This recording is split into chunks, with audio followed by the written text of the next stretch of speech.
तो सभी सनातनी भाइयों को मेरा जय श्री राम, हर हर महादेव।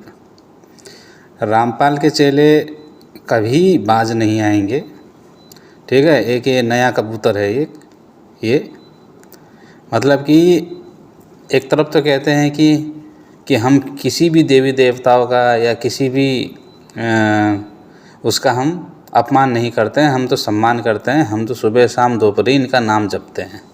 पर वहीं दूसरी तरफ देखो ये किस प्रकार का इसने टाइटल लिखा है।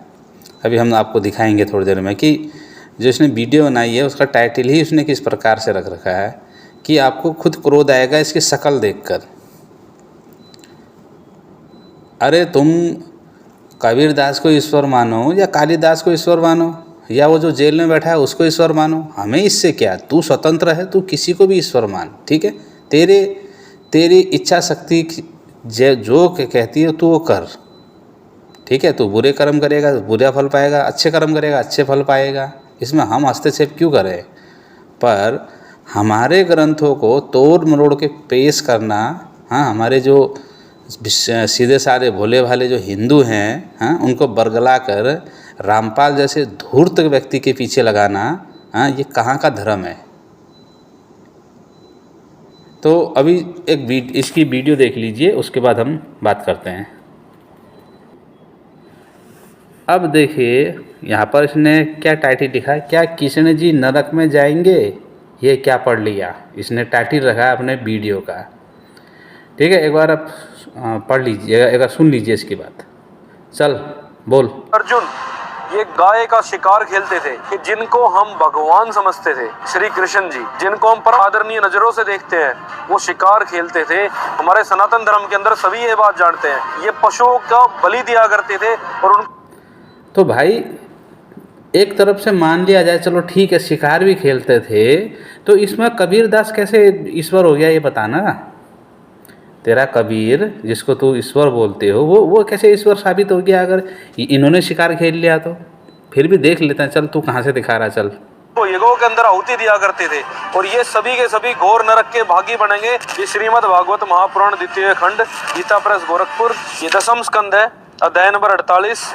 इसमें आते हैं, श्री कृष्ण के साथ कवच पहनकर अपने उस रथ पर सवार हुए जिस पर वानर चिन्ह से चिन्हित ध्वजा लगी हुई थी। इसके बाद विपक्षी वीरों का नाश करने वाले अर्जुन उस गहन वन में शिकार खेलने गए। अभी आपने क्या पढ़ा कि इसके बाद, हाँ, विपक्षी वीरों का नाश करने वाले अर्जुन उस गहन वन में शिकार खेलने गए। चल वहाँ पर भगवान श्री कृष्ण ने शिकार खेलने दिखा। अगर एक बाप की औलाद है तो दिखा। जो बहुत से सिंह बाघ आदि भयंकर जानवरों से भरा हुआ था, वहाँ उन्होंने बहुत से बाघ, सुअर, भैंसे, काले हिरण, शरभ, गौवे मतलब गाय, गैंडे। यहाँ पर गौवे नहीं लिखा है, वहाँ पर लिखा है गवय। मूर्ख, पढ़ना भी नहीं आता है, अनपढ़ है ना, पढ़ना भी नहीं आता है। गवय बोलते हैं जो नील गाय होती है, जो जंगल में भूरे कलर की जो होती है, उसको गवय बोला जाता है। मूर्ख, इतना भी पता नहीं है। हरिण, खरगोश, शलक आदि पशुओं पर अपने बाणों का निशाना लगाया। उनमें से जो यज्ञ के योग्य थे उन्हें सेवक गण पर्व का समय जानकर राजा युधिष्ठिर के पास ले गए। अर्जुन शिकार खेलते खेलते थक गए थे। मांस खाता है जो शिकार खेलता है, जो जीव हिंसा करता है, वो घोर नरक को प्राप्त होता है। गाय का भी शिकार वो क्या करते थे। यहाँ पर आपने दोबारा से पढ़ लीजिए, ठीक है। उन्होंने बहुत से बाघ, सुअर, भैंसे, काले हिरण, शरभ, गौवे मतलब गाय। कहाँ पर लिख रखा है यहाँ पर कि गाय का वो किया, शिकार किया। अब मुझे ये बताए कोई जंगल में कौन सी ये वहाँ जो हम घर में पालते हैं गाय को, कहाँ है, कहाँ रहती है वहाँ, हाँ, कौन छोड़ के गया वहाँ, हाँ। और यहाँ पर कहाँ पर लिख रखा है मूर्ख कि यहाँ पर भगवान श्री कृष्ण ने शिकार खेल रहे हैं। यहाँ पर तो अर्जुन के बारे में लिख रखा है, हाँ। तो इसी प्रकार से ये घालमेल करते हैं शास्त्रों में, थोड़ा बहुत पढ़ाते हैं और मूर्ख है। चलेगा तू बोल ले। गैंडे, हरिण, खरगोश, शलक आदि पशुओं पर अपने बाणों का निशाना लगाया। उनमें से जो यज्ञ के योग्य थे उन्हें सेवक गण पर्व का समय जानकर राजा युधिष्ठिर के पास ले गए। देखो मैं पढ़ देता हूँ, हाँ। श्री कृष्ण के साथ कवच पहनकर अपने उस रथ पर सवार हुए जिस पर वानर चिन्ह से चिन्हित ध्वजा लगी हुई थी। उसके बाद विपक्षी वीरों का नाच करने वाले अर्जुन उस गहन वन में शिकार खेलने गए जो बहुत से सिंह, बाघ आदि भयंकर जानवरों से भरा हुआ था। वहाँ उन्होंने बहुत से बाघ, सुअर, भैंसे, काले हरिन, सरब, गवय जिसको नीलगाय बोलते हैं, गैंडे, हरिन, खरगोश और सलक आदि पशुओं पर अपने बाणों का निशाना लगाया। तो यहाँ पर तो अर्जुन की बात हो रही है, यहाँ पर तो भगवान श्री कृष्ण की बात ही नहीं हो रही है कि शिकार कौन खेलने गया। हाँ, सबसे ऊपर ही लिख रखा है कि अर्जुन उस गहन जंगल में शिकार खेलने गए। ये तो नहीं लिखा वहाँ पर कि भगवान श्री कृष्ण और ये दोनों गए। हाँ, चलो एक बार के लिए मान भी लिया कि ये चलो ठीक है, शिकार खेलने गए। तो अब मुझे ये इससे ये कैसे साबित हो गया कि जो तो तुम्हारा जो काल्पनिक कबीर है वो ईश्वर कैसे साबित हो गया, और जो तुम्हारा जेल में बैठ रखा है वो कैसे ईश्वर साबित हो गया, ये बताओ। हाँ, और चलो भगवान श्री कृष्ण ने शिकार खेल भी लिया, तो भगवान ने गीता में तो ये भी कहा ना कि मुझे कर्म लिप्त नहीं करते, मुझे कर्म नहीं बांधते, क्योंकि ईश्वर है ना वो। भगवान श्री कृष्ण ने सीधे कहा कि मुझे ईश्वर वो कर्म नहीं बांधते, मुझे कर्म बंधन नहीं लगता। तो ये नरक में कैसे जाएंगे, ये बता मूर्ख। अर्जुन शिकार खेलते खेलते थक गए थे। मांस खाता है जो शिकार खेलता है, जो जीव हिंसा करता है, वो घोर नरक को प्राप्त होता है। गाय का भी शिकार वो क्या करते थे। वास्तविकता में ये परमात्मा नहीं है, ये देवता है। 3 लोक के सिर्फ देव हैं, और ये जितने भी देव हैं ये सभी विकारों से पीड़ित है। लेकिन हाँ, देव हैं ये देव, ये परमात्मा नहीं है। परमात्मा तो वो तुम्हारा जेल में जेल धाम निवासी है ना, वो जेल में जो बैठा है वो। हाँ, और वो कबीर जो काल्पनिक है तुम्हारा, उस कबीर की बात नहीं कर रहा हूँ, कबीरदास की बात नहीं कर रहा हूँ, जो एक संत थे पहले, उसकी बात नहीं कर रहा हूँ मैं बात कर रहा हूँ रामपाल का कबीर। वो है ईश्वर। वो विकारों से नहीं भरा है क्या? हाँ, रामपाल विकारों से नहीं भरा है क्या? हाँ, रामपाल पे भी बुढ़ापा आया, हाँ, बचपना था, बच्चा था, जवानी आई, हाँ, बच्चे पैदा करे, घर बार चलाया, लास्ट में कुछ नहीं बचा तो एक बिजनेस खोल लिया जिसको बोला जाता है बाबागिरी, और बाबागिरी में उधर आया, और तुम जैसे मूर्ख है उसमें आकर खुद तो फंसे और लोगों को फंसाने का प्रयास कर रहे हैं।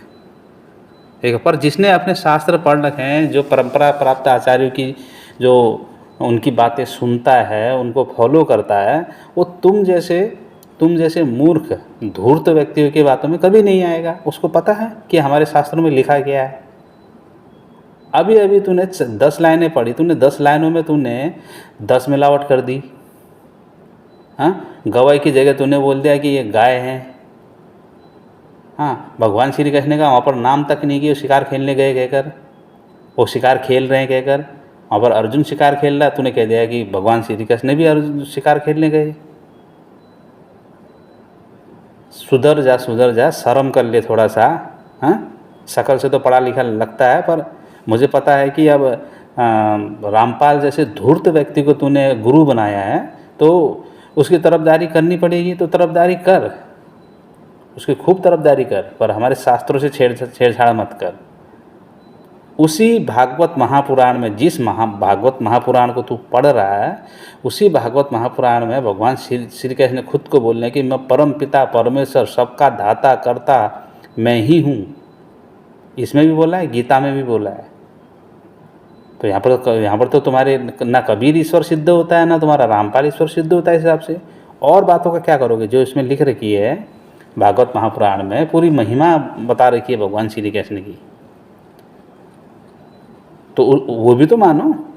तो कैसे कह दिया कि तूने ये देव है कहकर, ये परमात्मा नहीं कहकर? इसी उसमें लिख रखा है कि भगवान श्री कृष्ण परमात्मा है, इसी ये भागवत महापुराण में।